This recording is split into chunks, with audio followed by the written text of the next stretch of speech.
Tonight on CTV, breaking news coming out of Canvas Stadium and how restaurants are handling the mask mandate across Larimer County. Plus, with Christmas closing in, learn about how you might be able to help children by simply donating bikes, and where the lesser fortunate might find shelter. That's here on CTV, Channel 11.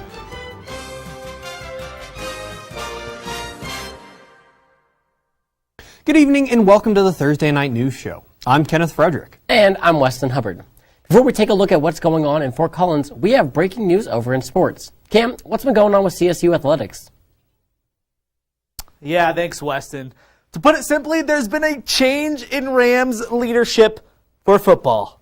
Breaking news flew out of Canvas today around 10 in the morning when news broke that CSU head football coach Steve Addazio has officially been fired. This comes off a very highly disappointing 3-9 season this year, which included blowout losses to rivals Air Force and Wyoming, as well as 4-12 mark overall in his 2 seasons as the leader of the Rams. And after a very rocky season for CSU football, Colorado State Athletic Director Joe Parker and crew are officially on the clock to find the next person to push this program to its full potential. Be sure to stay tuned for more info, firing from the athletics department, and reactions from fans later on in sports. Back to you guys. Thanks for the update, Cam. Steve Addazio, more like... Addazio, or Addazio. Yeah, there we go. Not us go. He gotta go, you know? That was too many rhymes. Yeah. With a number of rising cases for COVID-19, Larimer County doesn't look like it's going to change its mind on the mask mandate. But it will keep the business the same, and will they be able to enforce the same enforcement? Here on Colorado State University's campus, students are required to wear masks whenever inside buildings. This follows in line with Larimer County's COVID protocols, which says masks should always be worn when indoors. But while the school is enforcing it, businesses have begun to struggle enforcing the rule yet again. Larimer County's mask mandate was removed earlier this year, but was reintroduced after a spike in COVID-19 cases. But not everyone took the reinforcement of the mask mandate so easy. Before Thanksgiving, the health department in Larimer County had already received a total of 1,134 complaints in regards to employees or customers in businesses not wearing masks. Corey Wilford, a spokesperson for Larimer County's health department, spoke on behalf of the businesses, stating, quote, "Most businesses are doing the best they can," end quote, and that the purpose of the order is to protect public health. But businesses that are constantly busy, such as Safeway and Chick-fil-A located at the Fort Collins Marketplace Center, see so many people during the rushes that keeping up with demand for enforcing masks can feel like an impossible task. As of now, the mask mandate will not end until we reach 21 consecutive days of under 65 COVID patients in Larimer County hospitals, ICU utilization at less than 90% of usual, and a case rate of less than 300 infected per 100,000 tested in Larimer County. With Black Friday having just happened and holiday shopping sure to be occurring, if businesses don't enforce these rules soon, we may see an even larger outbreak occur. Susan Holmes, a Fort Collins resident, has been arrested for 4 missed court dates. 2 cases were misdemeanors, another was for perjury, and her last case was for contempt of court. Holmes's last perjury case ended in a mistrial when Holmes allegedly made contact with one of the jurors during a lunch break. She was arrested in Logan, New Mexico earlier last month. When questioned, she gave law enforcement her maiden name and said she had never been to Colorado to try and escape. Holmes has since been charged with perjury. A longtime eatery located in Midtown Fort Collins is facing closure. Inca Mexican restaurant located along South College Avenue is looking to be turned into a Bank of America by the building's owner. Steve Schroeder, the owner of the building, has already begun the first stages of development for the change. When asked about why the change was occurring, he referred all questions to realtor Brad Van Hol, who is not available for comment. The owner of Inca, Mario Gutierrez, is currently aware of the situation and is working to find an alternate location to move the restaurant to. As of now, nothing has been finalized, but with a place like Inca being moved from its spot of 20 years, Fort Collins could be on a route of significant change, for better or worse. A holiday bike drive run by Realities for Children is in need of more bikes this year. Realities for Children is a non-profit in northern Colorado and runs an annual Bikes for Tykes event. Their goal is to donate a total of 468 bikes this year, but as of now, they're around 200 bikes short. The nonprofit aims to give bikes to kids between the ages of 2 and 17 so that they have something nice to receive around these holiday times. The organization will be open to receiving new bikes until December 8th, as well as gently used bikes by December 5th, so that they can undergo proper safety inspections before being donated. If you would like more information or to make a donation, you can go to www.realitysforchildren.com. A temporary homeless shelter has opened at 212 Mountain Avenue in time for cold weather, December weather. The shelter is an overflow site for men in need of a place to go. Winter months are especially busy for shelters due to the cold conditions that only continue to get colder. The new site is being opened because the rescue mission in Old Town is currently at capacity. The new shelter is being operated by staff from the Fort Collins Rescue Mission. It is only for men because they experience a higher rate of homelessness in Fort Collins. If a woman and family is also in need of shelter, can find one at the Catholic Charities of Larimer County's Linden Center Drive shelter. Make sure you stick around, Rams. Morgan Gardner discusses the warm weather records we are currently setting. That's next on Weather here at CTV, Channel 11.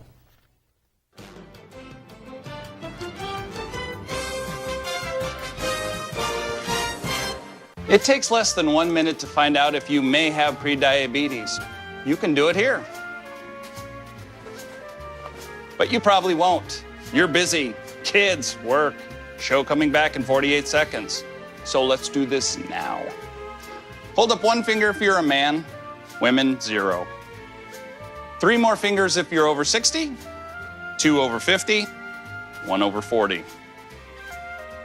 If you're not sure, keep in mind you're sitting on a couch right now, so 1 more finger if you're not very active.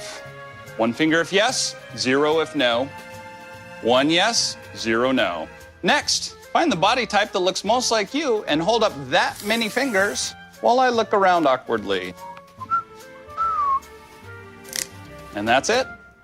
If you're holding up 5 fingers or more, you probably have prediabetes. Sorry to be so blunt, but hey, you're busy. Just go to the site.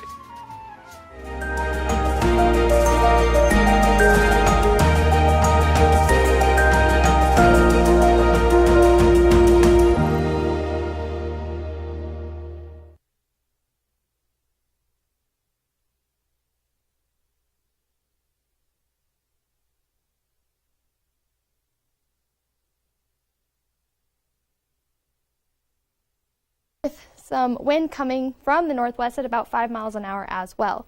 And that is about the same as we're going to see throughout the night in the region as well. Pretty windy, but shouldn't see any precipitation throughout the night. And as we can see here along the I-25 corridor right here, 41 in Denver, 43 in the Springs, and 37 in Pueblo. Areas such as Burlington will hold the record tonight for a high of 40 degrees, while Alamosa is down there at 11 degrees, and Gunnison over here in the eastern region is also at 15 as well. And as we move into tomorrow's highs, it'll be pretty sunny throughout the day as well across the board. The high tomorrow will go to Lamar over in the Eastern Plains at 70 degrees, while lower temperatures will go to Telluride at 48, and areas such as Gunnison and Vail up there at 53 degrees. Along the I-25 corridor, we'll see pretty high temperatures tomorrow in the 60s, Denver and the Springs at 63, while Pueblo is over there at 67. And I don't know if you've noticed or if you looked at the calendar, but, my apologies.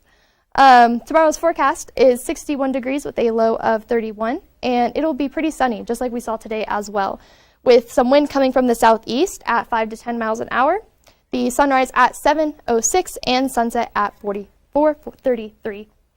And I don't know if you've checked the calendar recently, but it is December. It's hard to believe, especially since it's been in the 70s the past few days. Now, in past years, Colorado has seen snow by now, and a considerable amount too. Yet Fort Collins has yet to have its first significant snowfall of the season, making us wonder, is winter really on the way? December 1st is the first day of the meteorological winter, and that means that astronomically, it is winter in the northern hemisphere. However, it also means that fall is officially over, at least when it comes to weather.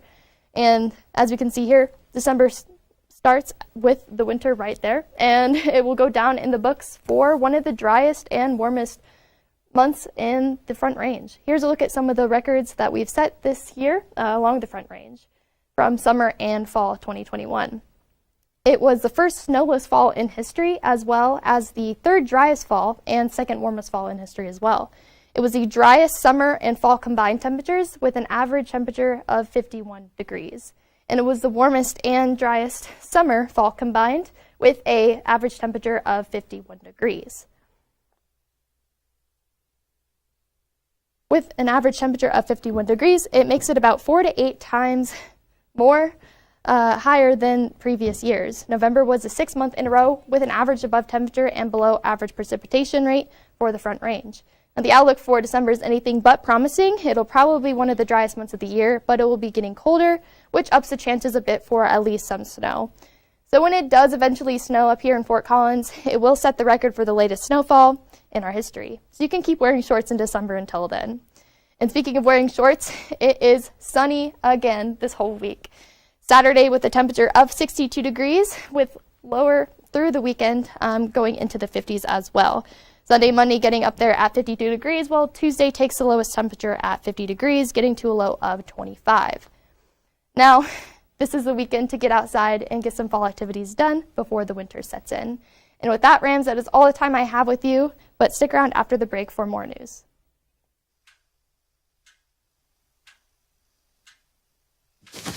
Awkward. I'm the awkward silence. You try to avoid me, then there I am again. But an awkward silence can be a great thing. Like Kelly here is about to demonstrate. You haven't really been yourself lately. Are you okay? Find out how you can help a friend with their mental health at seizetheawkward.org.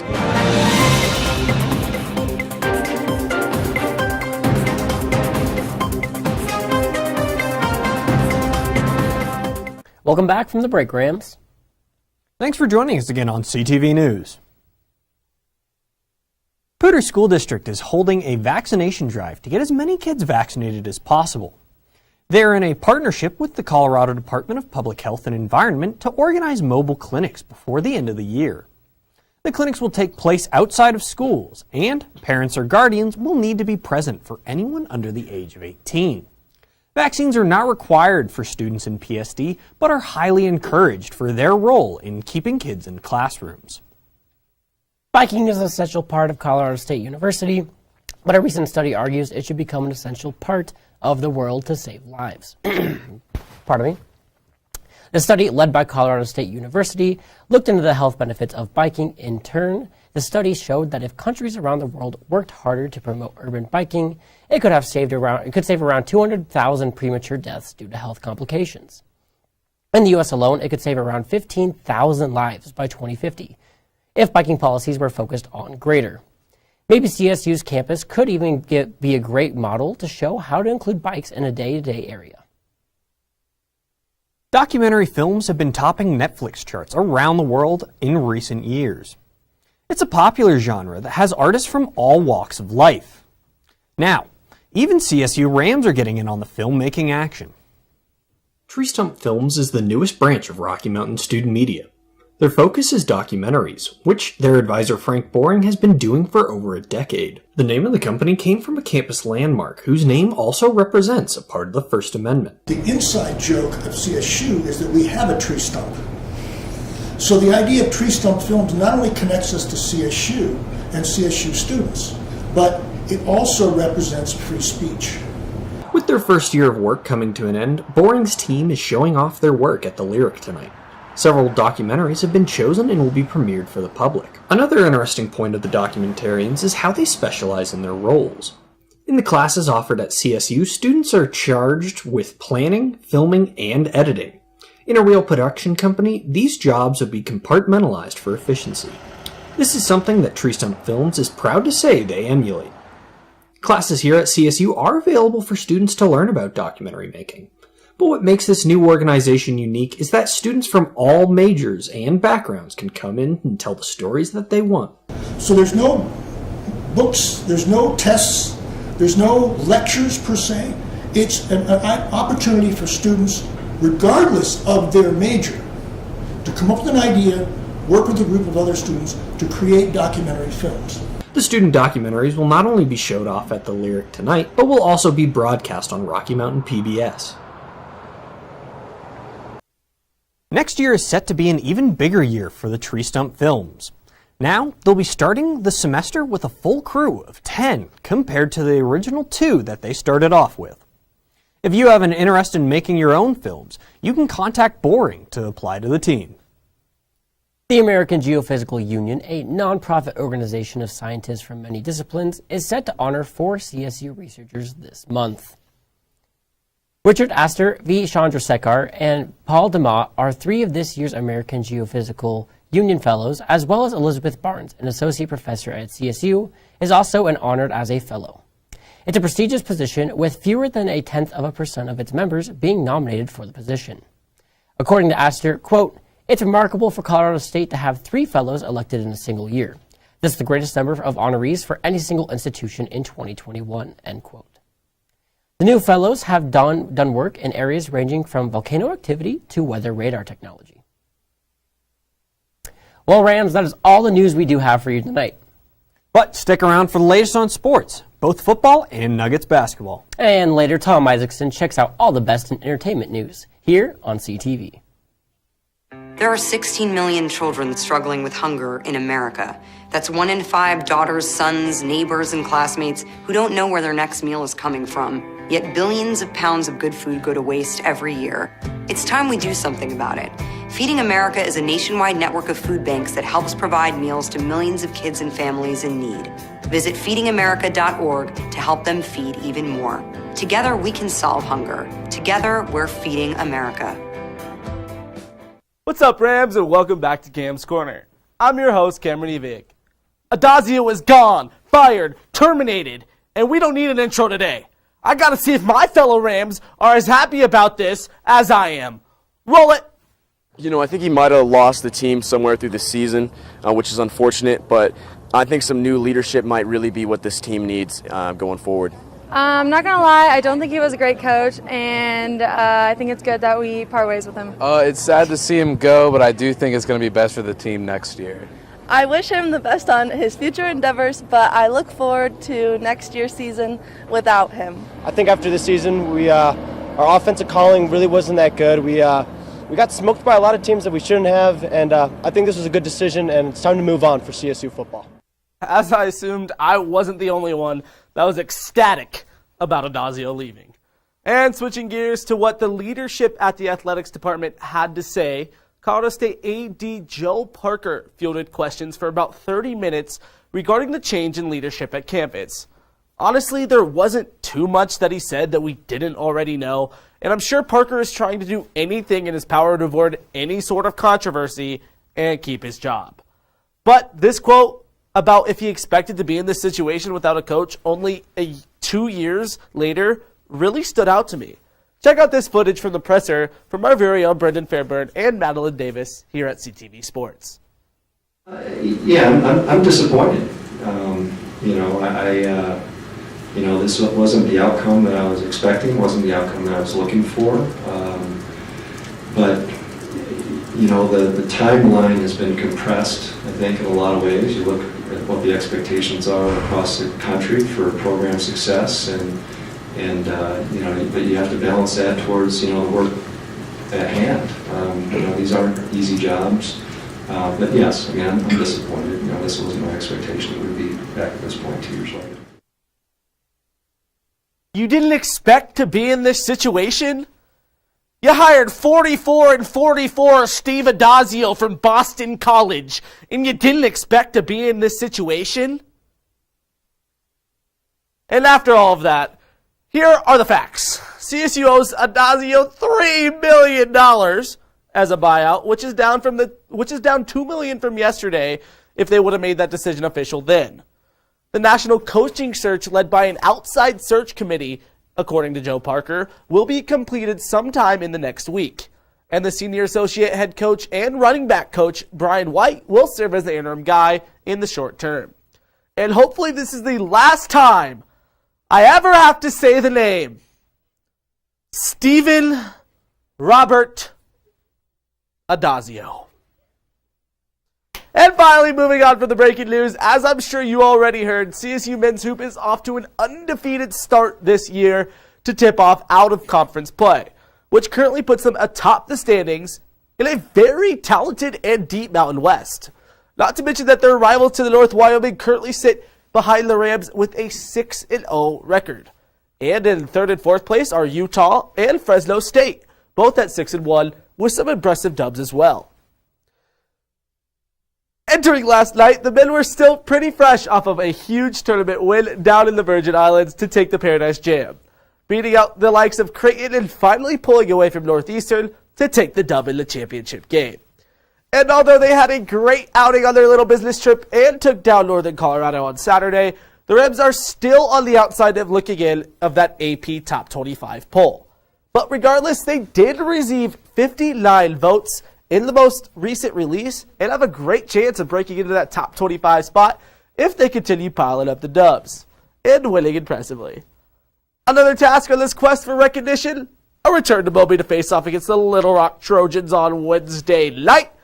Now UAL came into this one at a decent 4-3, but it was clear from the jump that this squad was no match for the Rams, with CSU coming to play early and ending the first half with a 23-point lead. With a score like that, it's clear the Rams played really good team ball all the way through the wire, with 4 different guys in double figures. Isaiah Stevens led the way with 12 points and 12 dimes, and Roddy was right there with them with 12 of his own to lead CSU. The bottom line is, if the Rams can win a game with Roddy only taking 5 shots, this team is in a great spot to continue their hot streak and eventually go dancing. Their upcoming match against the 7-1 St. Mary Gals of California will be a great test to see exactly how good this team really is. And to move on past the men and look at the women's hoops, women's basketball was on a hot streak before it got ended by number 10 Louisville. And they came to Moby Arena and ruined the undefeated season. They lost 71-56 to number 10 Louisville in blowout fashion, They'll look to bounce back tomorrow, though, when they travel to Tempe to play the Arizona State Classic, first against Harvard and followed by UTSA on Saturday. And moving past the college ranks for hoops and into the pros, the Denver Nuggets came into the 2021 season fresh off a very disappointing playoff loss they took in the Western Conference semifinals to the Phoenix Suns in the fashion of a 4-0 sweep. Denver knew they weren't going to get Jamal Murray for most, if not all, of this season thanks to an ACL injury that he suffered in April. But what the Nuggets didn't know is all of the other injuries they would suffer early on in this season. Along with Jamal, and now MPJ's season-ending back surgery, PJ Dozier is also out for the year with a torn ACL just like Jamal Murray that he suffered just a couple weeks ago. And to add it on, Austin Rivers and Bones Highland were both entered into COVID health and safety protocols this week and are set to miss at least the next couple of contests. Not to mention the reigning MVP Nikola Jokic. Oh yeah, he was out for 4 games too with a wrist injury. Nikola did come back and help the Nuggets break the 6-game skid they were on before the terrible loss they took last night against the now 5-18 Orlando Magic. Everyone on this Nuggets team is going to have to step up their game in a major way, and more importantly, stay healthy if they plan on even making the playoffs this year. What a disappointing season so far. And well, Ram fans, that's all I got for you tonight. Hey, you better not go anywhere though, because we got Big Tom Isaacson with all your entertainment news.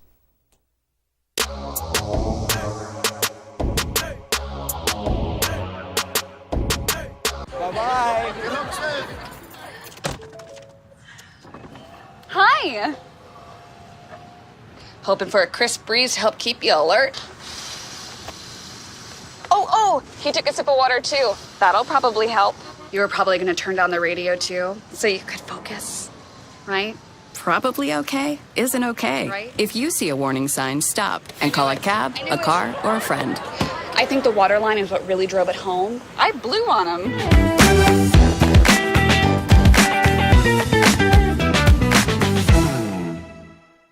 How's it going, Rams and Ram fans? My name is Tom Isaacson, and welcome back to your Thursday night entertainment wrap-up.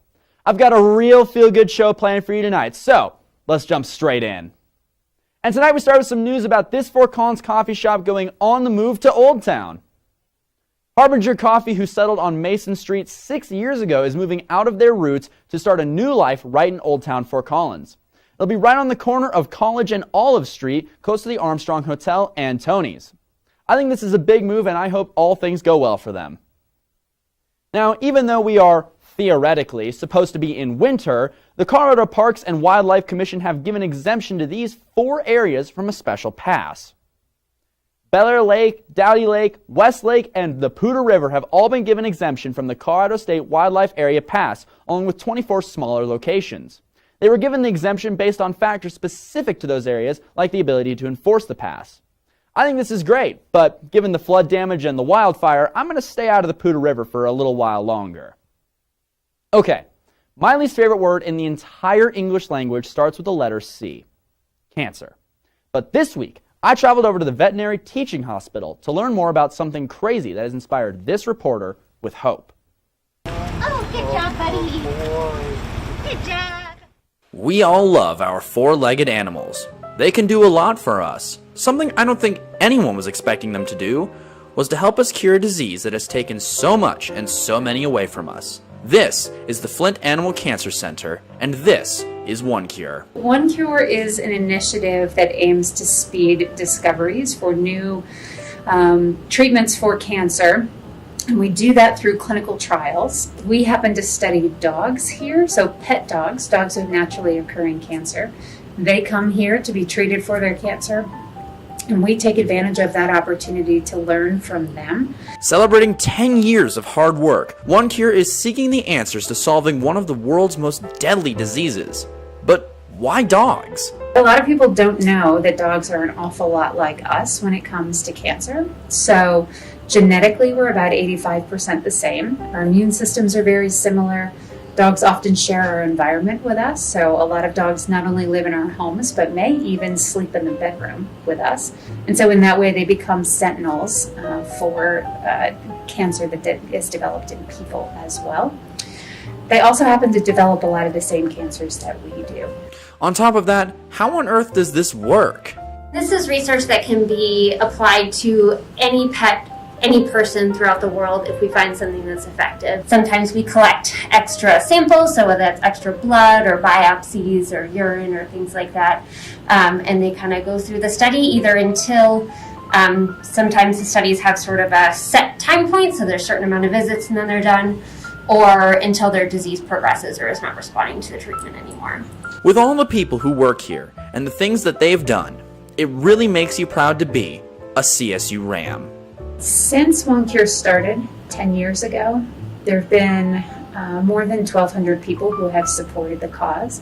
I would say here at the Cancer Center, it is a shining star example of how people can come together to make a big difference. So we're making a real difference, and we're looking forward to seeing what we can do in the next 10 years. Ready? If this all sounds too good to be true, it isn't. The story of Emily Brown is proof. In 1987, she received a terminal diagnosis at the age of 11 for an exceedingly rare and hard-to-cure cancer. And thanks to the science done at this foundation and our four-legged companions, she is still here to this day. How incredible is that?